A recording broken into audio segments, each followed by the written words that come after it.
Assalamualaikum warahmatullahi wabarakatuh. Selamat sore Bu Rani dan teman-teman semuanya. Pada pertemuan ke-10 Tata Kelola Perusahaan, kita akan membahas tentang perbankan, pelaporan keuangan, dan persaingan usaha. Sebelumnya, perkenalkan anggota kelompok 9 yang terdiri dari Dian Restuaji, NPM 19 10 10 40 59, Trisnanda Kurnia Putranto, NPM 19 10 10 4124, dan Vina Trastari, NPM 19 10 10 40 95. Topik yang pertama itu tentang perbankan. Pada saat terjadinya krisis moneter tahun 1998 sampai tahun 2000, banyak bank yang bangkrut atau dilikuidasi karena keberlangsungan hidupnya tidak dapat dipertahankan. Salah satu penyebab kebangkrutan tersebut yaitu karena belum diterapkannya prinsip-prinsip GJG di lingkungan perbankan secara konsisten. GJG di perbankan. Bank Indonesia pada tanggal 30 Januari 2006 mengeluarkan Peraturan Bank Indonesia atau PBI nomor 8/PBI/2006 tentang pelaksanaan GJG bagi bank umum. Tujuan dikeluarganya PBI ini adalah untuk memperkuat kondisi internal perbankan nasional dalam menghadapi risiko yang semakin kompleks, kemudian untuk melindungi kepentingan para stakeholder, serta meningkatkan kepatuhan terhadap peraturan perundang-undangan dan nilai-nilai etika yang berlaku umum pada industri perbankan. Dewan Komisaris dan Direksi Perbankan wajib memastikan pelaksanaan GJG dalam setiap organisasi perbankan. Dewan Komisaris wajib membentuk komite audit, komite pemantau risiko, serta komite remunerasi dan nominasi. Sedangkan untuk direksi wajib membentuk Satuan Kerja Audit Intern atau SKAI, Satuan Kerja Manajemen Risiko, dan Komite Manajemen Risiko, serta Satuan Kerja Kepatuhan. Transparansi di perbankan. Berkaitan dengan transparansi, Bank Indonesia telah mengeluarkan Peraturan Bank Indonesia atau PBI tentang transparansi informasi produk perbankan yang diberlakukan pada Januari 2005 yang bertujuan untuk meningkatkan penerapan GJK di sektor perbankan, memperjelas manfaat dan risiko yang melekat pada produk keuangan, serta meningkatkan perlindungan dan pemberdayaan. Pengawasan perbankan. Aspek pengawasan perbankan itu sangat penting. Oleh karena itu, keberadaan komite audit yang efektif di perbankan itu menjadi signifikan. Maka, dalam pemilihan atau rekrutmen anggota komite audit di perbankan perlu mempertimbangkan aspek kapabilitas, kompetensi, serta pengalaman yang cukup di bidang audit dan keuangan atau perbankan. Kemudian harus memiliki moralitas atau akhlak yang terpuji. Peringkat GJG di perbankan. Menurut pihak Bank Indonesia, dengan dibuatnya peringkat GJG, perbankan tersebut dapat memperkuat industri perbankan nasional, serta dapat meningkatkan transparansi dan akuntabilitas perbankan. Terdapat 4 kriteria penilaian BI dalam menentukan peringkat GJG perbankan, yaitu yang pertama, transparansi bank terhadap pihak-pihak terkait. Yang kedua, efektivitas direksi dan komisaris perbankan dalam mengemban tugasnya. Yang ketiga, efektivitas komite-komite yang wajib dibentuk di lingkungan direksi dan komisaris. Dan yang keempat, independensi Satuan Kerja Audit Intern atau SKAI. Materi yang selanjutnya adalah materi pelaporan keuangan. Yang pertama ada transparansi laporan keuangan. Salah satu prinsip dari GJG adalah masalah transparansi, yaitu keterbukaan dalam melaksanakan proses pengambilan keputusan dan keterbukaan dalam mengemukakan informasi material dan relevan mengenai perusahaan. Informasi penting di perusahaan yang perlu diketahui oleh publik antara lain laporan keuangan perusahaan. Terdapat 4 tujuan utama keterbukaan informasi, terutama pengungkapan informasi finansial dan non-finansial bagi perusahaan, yaitu sebagai berikut. Yang pertama ada meningkatkan keterbukaan atau transparansi dalam pemberian informasi. Yang kedua ada mendukung proses implementasi GCG, termasuk pelaporan kepada pemangku kepentingan. Yang ketiga ada mengupayakan kualitas manajemen perusahaan yang lebih profesional. Yang keempat, bagi auditor eksternal, audit independen dituntut lebih memahami analisis strategi dan risiko perusahaan secara keseluruhan. Yang kedua ada e-reporting system. Pengertian dari e-reporting system sendiri adalah perkembangan teknologi informasi yang sangat pesat ikut memberikan munculnya suatu sistem pelaporan secara elektronik yang bisa disebut e-reporting. Penggunaan e-reporting sendiri di berbagai bursa saham dunia sudah merupakan hal yang umum dalam rangka menjaga penyampaian informasi yang cepat, transparan, dan up-to-date. Manfaat dari reporting system sendiri yaitu pertama akan mempermudah investor atau publik untuk mendapatkan akses laporan secara real-time dan online tanpa melalui emiten. Yang kedua, investor maupun publik dapat mengetahui secara cepat informasi tentang emiten terkait dengan laporan keuangan baik kewajiban triwulan maupun tahunan. Yang ketiga, keterbukaan, transparansi, dan akuntabilitas. Pelaporan keuangan kepada publik lebih terjamin. Yang keempat ada dapat menjamin pemerataan informasi dan mereduksi adanya kesenjangan informasi. Yang kelima dapat meningkatkan efisiensi bagi perusahaan terbuka. Yang keenam mendorong terwujudnya tata kelola perusahaan yang baik atau good corporate governance.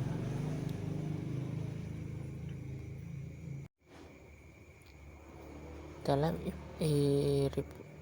e-reporting system terdapat implementasi e-reporting system mandiri sesuai surat edaran Otoritas Jasa Keuangan OJK nomor 6 SEOJK 04 tahun 2014 tanggal 24 April 2014 tentang cara penyampaian laporan secara elektronik oleh emiten atau perusahaan publik. Nyatakan bahwa OJK menerapkan dan memberlakukan sistem penyampaian laporan secara elektronik oleh emiten atau perusahaan publik kepada OJK melalui sistem elektronik emiten atau perusahaan publik yang selanjutnya disingkat SPE.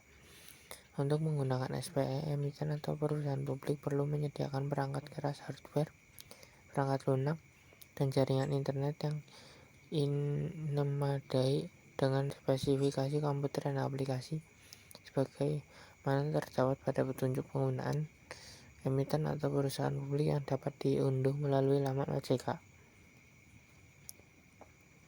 Annual Report Award atau ARA. Annual Report Award dapat diikuti oleh semua perusahaan, baik perusahaan publik maupun perusahaan publik, sebagai peserta. Kriteria umum yang dipakai sebagai dasar penilaian adalah sebagai berikut. 1. Memberikan gambaran yang baik dan jelas mengenai kegiatan operasional perusahaan dan penjelasan mengenai kinerja perusahaan serta indikasi arah perusahaan di masa yang akan datang.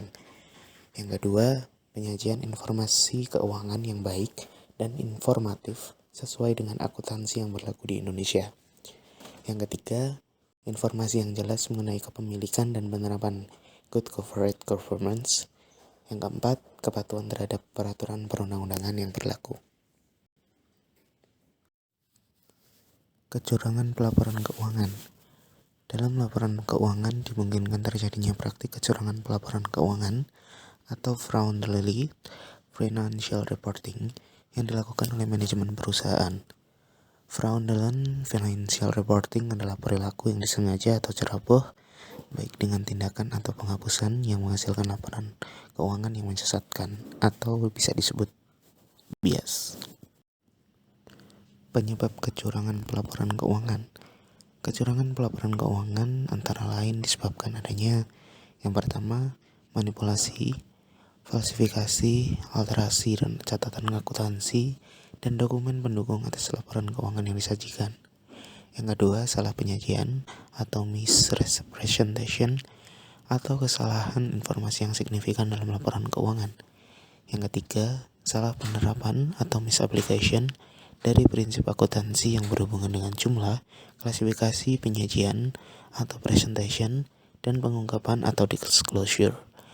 Yang keempat, kolusi antara manajemen dengan auditor independen. Peran auditor independen. Kantor akuntan publik.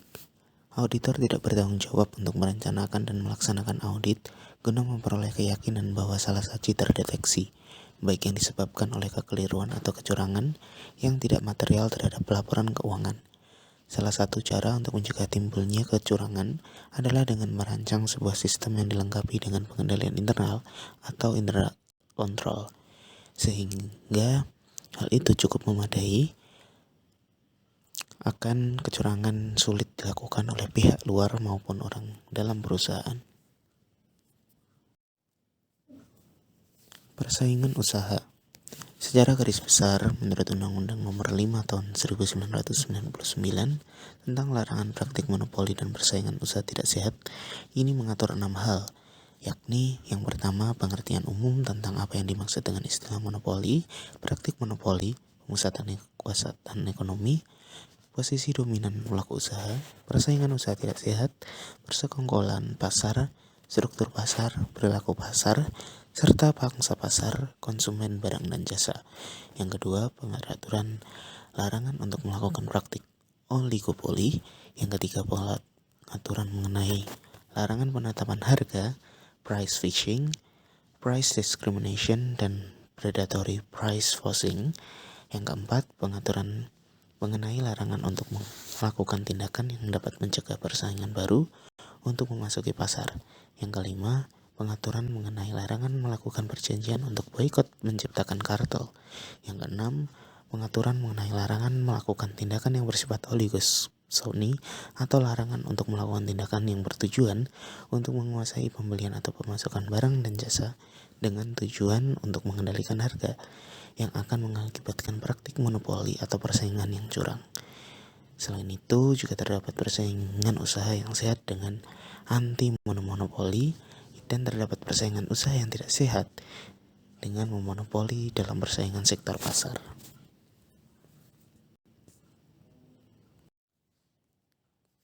Implementasi prinsip GCG atau Good Corporate Governance.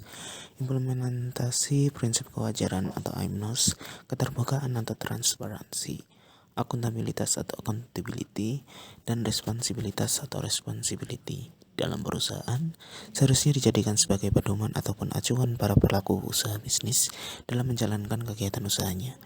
Perusahaan yang telah menerapkan prinsip Good Corporate Governance dengan baik akan mampu memiliki tingkat sensitivitas yang tinggi terhadap segala aktivitas bisnis yang dijalankannya dalam menghadapi persaingan suatu usaha. Tender secara elektronik atau e-procurement. Salah satu sistem pengadaan barang yang perlu dipertimbangkan adalah procurement yang berbasis e-commerce. Pada saat ini sistem procurement mulai berkembang berkat dukungan perkembangan teknologi informasi yang semakin canggih dan pesat. Selain itu, saat ini semakin banyak perusahaan yang telah memiliki situs web, sehingga komunikasi secara real time dan on time melalui internet cukup maju, termasuk dalam hal pengadaan barang dan jasa. Manfaat e-procurement. 7 manfaat bagi perusahaan yang menggunakan sistem e-procurement dalam pengadaan barang dan jasa sebagai berikut. Yang pertama, menunjang sistem just in time dalam memenuhi kebutuhan material sehingga terjadi efisiensi biaya dalam manajemen material. Yang kedua, meningkatkan efektivitas pengelolaan arus kas. Yang ketiga, mereduksi interaksi antar manusia sehingga dapat manajemen. Yang keempat, dapat mengangkat biaya operasi dan administrasi. Yang kelima, memberi nilai tambah atau value added berupa percepatan transaksi dan memperluas cakupan partisipasi penawaran. Yang keenam, meminimalkan interest pihak-pihak yang berkepentingan. Dan yang ketujuh, mampu menghasilkan harga yang terbaik, meningkatkan transparansi dalam pengadaan barang dan jasa sehingga mencegah timbulnya KKN karena dapat terjamin transparansi bagi peserta tender. Implementasi e-procurement. Implementasi tender melalui lelang online atau e-auction sangat memerlukan kesiapan teknologi informasi secara penuh. Berikut seperangkat-perangkatnya.